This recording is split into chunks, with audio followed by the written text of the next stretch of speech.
বুদ্ধদেব ভট্টাচার্য আমাদের প্রজন্মের জন্য স্বপ্ন দিশারি ছিলেন।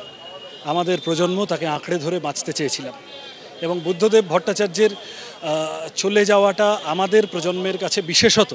পিতামাতা হওয়া এখনো কি স্বপ্ন? অ্যাপোলো ফার্টিলিটির সাথে আপনার পিতামাতা হওয়ার স্বপ্ন পূরণ করুন। বিনামূল্যে পরামর্শের জন্য কল করুন 9953922843। বাড়তি ধাক্কা, বিরাট ধাক্কা, আমাদের গোটা ভ্যালু সিস্টেম, মূল্যবোধ গড়ে তোলার জন্য বুদ্ধদেব ভট্টাচার্যের তিনি হয়তো আমাদের প্রত্যেকের পরিবারের লোক ছিলেন না, তিনি আমাদের প্রত্যেকের বাবা মা বা অন্য আত্মীয় স্বজন নিকটাত্মীয় ছিলেন না, কিন্তু আমাদের পরিবার, আমাদের স্কুল কলেজ, আমাদের খেলার মাঠ, এর বাইরে গিয়েও বৃহত্তর যে সমাজ, সেখানে আমরা বড় হয়ে উঠতে উঠতে তাকেই অভিভাবক হিসেবে চিনেছিলাম এবং তিনি আমাদের মূল্যবোধ শেপ করেছিলেন।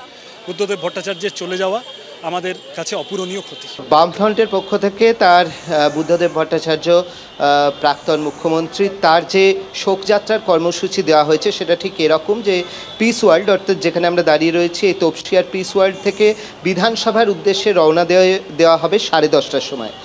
বিধানসভা ভবনে সকাল 11টা থেকে 11:30টা পর্যন্ত সেখানে তার দেহ রাখা থাকবে।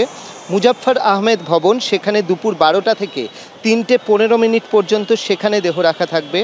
এরপর দীনেশ মজুমদার ভবন, সেখানে 3:30 থেকে 3:45 পর্যন্ত দেহ রাখা থাকবে এবং 3:45 দীনেশ মজুমদার ভবন থেকে দেহদানের জন্য নীলরতন সরকার মেডিকেল কলেজের উদ্দেশ্যে শেষ যাত্রা হবে এবং দেহদান হবে বিকেল 4টের সময়।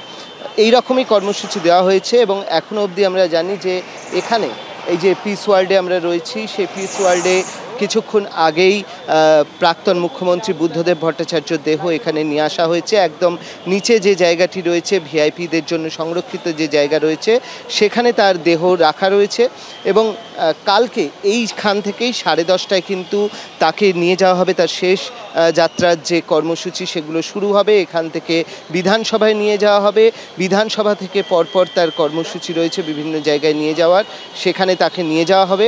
এবং এখানে কিছুক্ষণ আগে আমরা দেখেছি যে এখানে রাজ্যের মন্ত্রী অরূপ বিশ্বাস, ফিরহাদ হাকিম তারা এসেছিলেন এবং বুদ্ধদেব ভট্টাচার্যের পরিবারের তরফ থেকেও সুচেতনা ভট্টাচার্য তিনি এসেছিলেন এবং মীরা ভট্টাচার্য এসেছিলেন। সৃজন রয়েছে। সৃজন, কালকে তোমাদের যে শিডিউল হয়েছে একটু যদি বলো আমাদের আর একটু ডিটেলসে। পিস ওয়ার্ল্ড থেকে কালকে সকাল 10টার সময় বিধানসভা যাবে।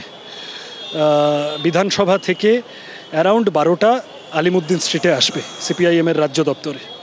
সেখানে 3টে অবধি শায়িত থাকবে সর্বসাধারণের শ্রদ্ধা জ্ঞাপনের জন্য। তারপর সেখান থেকে 3:15 সময় দীনেশ মজুমদার ভবন যাবে। ওই রাস্তাতেই খানিক দূরে গেলে বুদ্ধদেব ভট্টাচার্য ডিওয়াইএফের প্রতিষ্ঠাতা নেতৃত্ব ছিলেন। এসএফআই ডিওয়াই অফিসে তিনি একবার তার মরদেহ যাবে। তারপরে সেখান থেকে এনআরএসে মরণোত্তর দেহদান, তার জন্য বিকেল 4টে সময় ধার্য করা হয়েছে। অবশ্যই আমরা শুনে নিলাম এবং যারা শেষ শ্রদ্ধা জানাতে চান তারা আলিমুদ্দিন স্ট্রিটে আসতে পারেন, এরকমটাই জানানো হচ্ছে বামফ্রন্টের তরফ থেকে।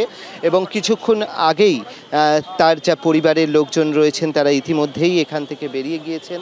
অনেকেই আসছেন শ্রদ্ধা জানানোর জন্য ফুল নিয়ে, কিন্তু এখন এই মুহূর্তে আর শ্রদ্ধা জানানোর কোনো উপায় নেই। তাকে শেষ শ্রদ্ধা জানানোর জন্য ফের আগামীকালের জন্য অপেক্ষা করতে হবে।